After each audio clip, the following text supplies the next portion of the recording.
Let's read Curious George.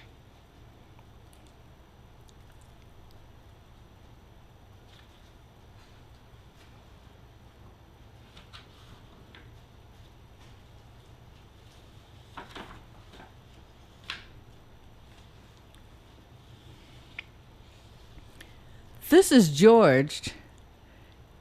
He lived in Africa. He was a good little monkey and always very curious.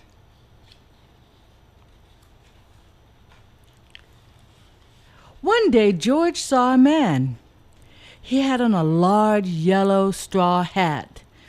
The man saw George too. What a nice little monkey, he thought. I would like to take him home with me.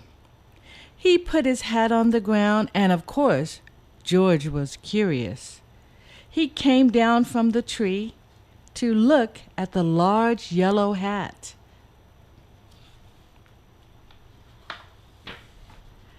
The hat had been on the man's head. George thought it would be nice to have it on his own head. He picked it up and put it on. The hat covered George's head. He couldn't see. The man picked him up quickly and popped him into a bag. George was caught.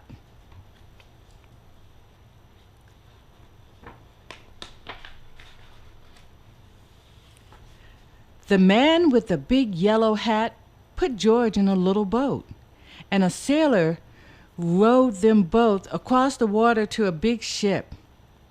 George was sad, but he was still a little curious. On the big ship, things began to happen. The man took off the bag. George sat on a little stool, and the man said, "George, I am going to take you to a big zoo in a big city. You will like it there. Now run along and play, but don't get into trouble." George promised to be good. But it is easy for little monkeys to forget.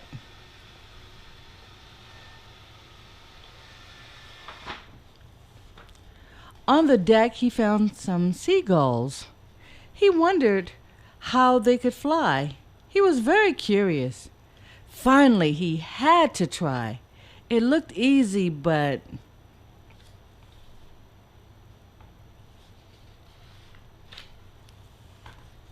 oh, what happened?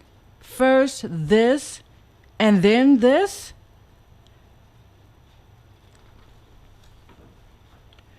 Where is George? The sailors looked and looked. At last they saw him struggling in the water and almost all tired out.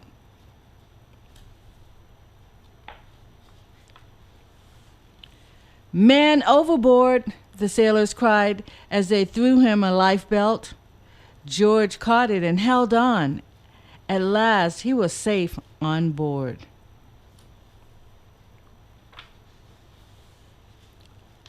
After that, George was more careful to be a good monkey until, at last, the long trip was over. George said goodbye to the kind sailors, and he and the man with the yellow hat walked off the ship to the shore and on into the city to the man's house.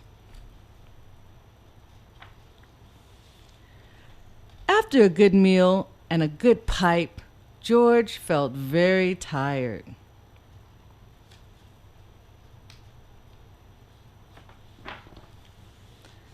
He crawled into bed and fell asleep at once.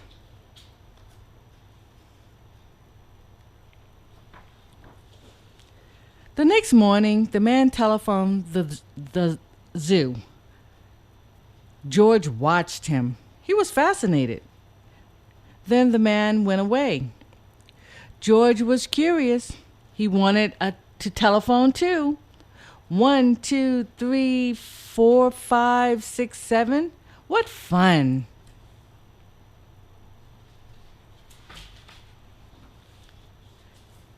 Ding-a-ling-a-ling. George had telephoned the fire station. The firemen rushed to the telephone. "Hello, hello," they said, but there was no answer. Then they looked for the signal on the big map that showed where the telephone call had come from. They didn't know it was George. They thought it was a real fire. "Hurry, hurry, hurry!" The firemen jumped on the fire engines and onto the hook and ladders. Ding dong, ding dong, everyone out of the way, hurry, hurry, hurry.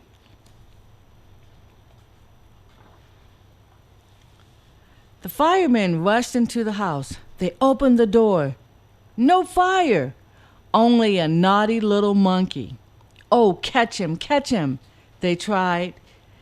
George tried to run away. He almost did, but he got caught in a telephone wire, and a thin fireman caught one arm and a fat fireman caught the other. "You fooled the fire department," they said. "We will have to shut you up where you can't do any more harm." They took him away and shut him in a prison.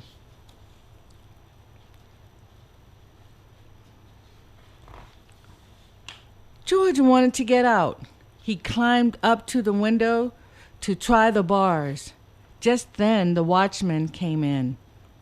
He got onto the wooden bed to catch George, but he was too big and heavy. The bed tipped up, and the watchman fell over, and quick as lightning, George ran out through the open door.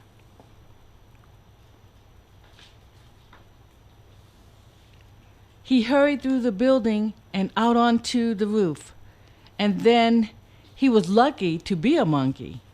Out he walked on the telephone wires, quickly and quietly over the guard's head. George walked away. He was free.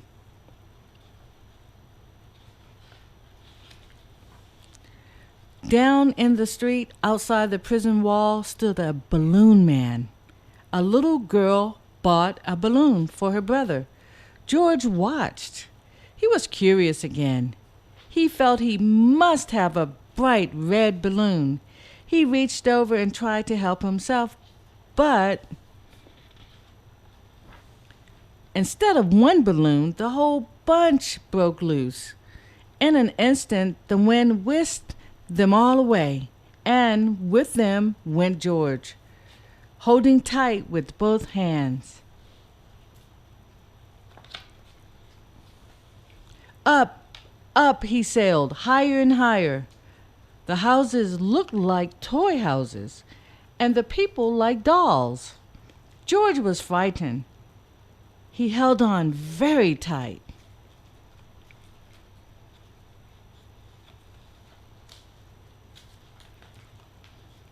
At first, the wind blew in great gusts. Then it quieted. Finally, it stopped blowing altogether. George was very tired. Down, down he went, bump, onto the top of a traffic light. Everyone was surprised. The traffic got all mixed up. George didn't know what to do. And then he heard someone call, "George!" He looked down and saw his friend, the man with the big yellow hat. George was very happy. The man was happy too. George slid down the post, and the man with the big yellow hat put him under his arms.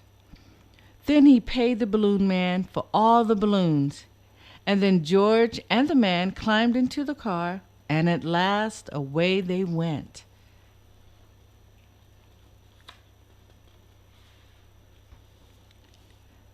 To the zoo. What a nice place for George to live.